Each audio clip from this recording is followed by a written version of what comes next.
Whoa, would you look at that, people, huh? We're keeping it coming for all of you. Welcome back to more CSGO news. My name is Jake. I hope you guys are all doing well, having a great day so far.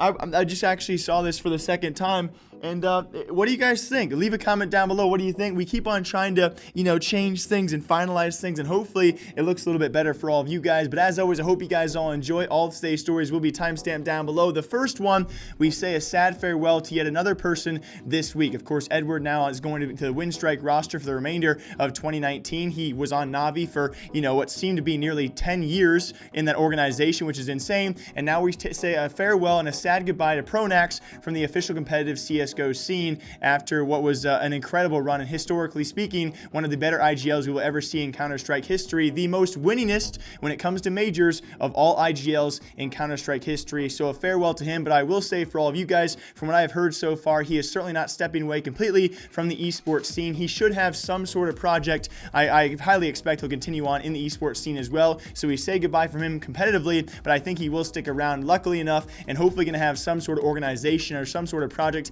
he is tied to. Of course, most well known for his time in Fnatic, and then bringing back the Godsent roster he rebranded and actually made himself from scratch, and in doing so I think was pretty successful. Although yes, we've said goodbye to them ever since then, he has certainly had a great mark in CS history, and for now officially we have said goodbye to Pronax as he retires from competitive CSGO. So if this week has not been weird enough, even weirder, now double confirmed. First by Decay. Yes, we all know Decay, great work by himself, always knowing these things for some reason so much ahead of everyone else out there. Now confirmed by Will Land from Rush B Media. That's two confirmed sources at the very least right now saying OpTic Gaming will be making changes, and at a time which is so peculiar, but that change should be, of course, minus Snappy replaced by an 18-year-old Dane man himself. And yes, whenever I say not correctly Danish, people get mad at me.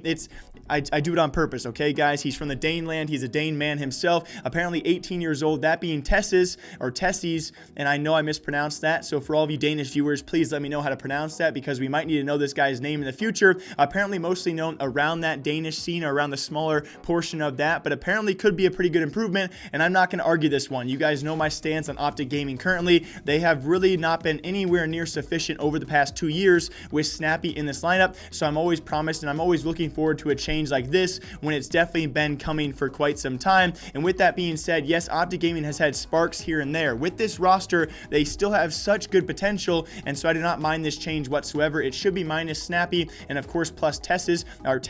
I apologize. Apparently an 18-year-old up-and-comer, and we'll see how he actually fits out this roster, who is making changes at the weirdest time possible inside OpTic. Because I'm sure many of you guys know, if you've been watching this channel for quite some time, OpTic Gaming actually, as of us speaking today, the 31st, decision should be made for the future of OpTic Gaming, and it does not look good for them. Obviously probably going to be bought out by Immortals Gaming Club, and with that being said, their CSGO roster, I have no idea what their future does hold. They likely will be either sold off or disbanded altogether, so that's why these are very, very weird changes. But for the very least, we should know the future of OpTic Gaming sometime very, very soon. So for all of you guys who are looking for updates on that, I will keep you guys posted as soon as possible, as that decision is being made literally right now. And this next story, it's always like kind of a reference of why do bad things always happen to good people? That being Sunny, one of the best players, of course, on HLTV's top 20 list for this last year as well. Saw an amazing year himself, obviously making that list, and in doing so, he is one of the best available players, if not the single best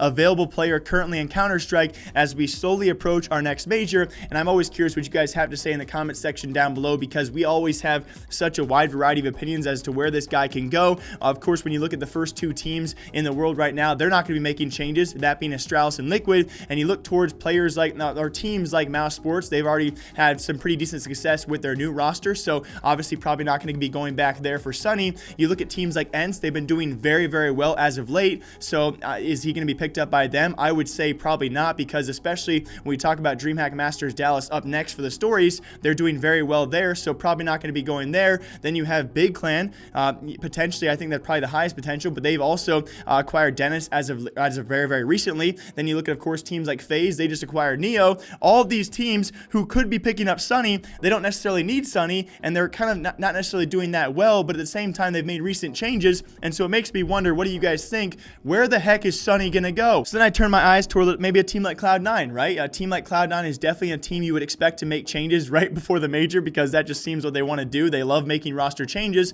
and a team who has definitely not made a mark ever since making their most recent changes. So I would say those are my top 3 options, that being Big Clan, FaZe, and Cloud9. I would hope for Cloud9, but with that even being said, when you think about that, does Sunny actually want to travel all that way and play all the way away from home here in America is another big mystery mark. So who's going to pick him up? Will they do so before the major is the giant question out there. He is the single best available talent currently in CSGO, and will anyone pick him up? I don't even know. And like I said before, speaking of Dreamhack Masters Dallas, it is underway. It has been for a couple days now. I will not be linking anything. I'll be back here Monday breaking down the final results, but we have definitely seen some very interesting things, some repeat teams who have been struggling time and time again, week after week, like maybe a Renegades, although yes, they've had to undergo a few visa issues here and there. You look at teams like North, who have made recent roster changes themselves, a team who is always going to partially show up, but you never know what North you're going to get, but they too have also made roster changes. A bunch of things have happened throughout the tournament so far. We've already finalized a majority of our playoff teams, so I'll be back here Monday breaking down those results. And with that being said, the winners apparently this time around get Dreamhack rings. I'm not sure if there's a trophy involved too, because I would love to see, as a team, I think I'd much rather have a trophy and rings. I don't know if they're doing it separately, but either way, with that being said, the rings are a very unique idea, and I do like the way they look, although I'm a trophy guy myself. I've never really had too many trophies in my life, and I'm not even joking. You guys probably knew that. And then very lastly in CSGO news, SirScoots, Scott Smith, aka whatever you guys want to call him, he is on the denial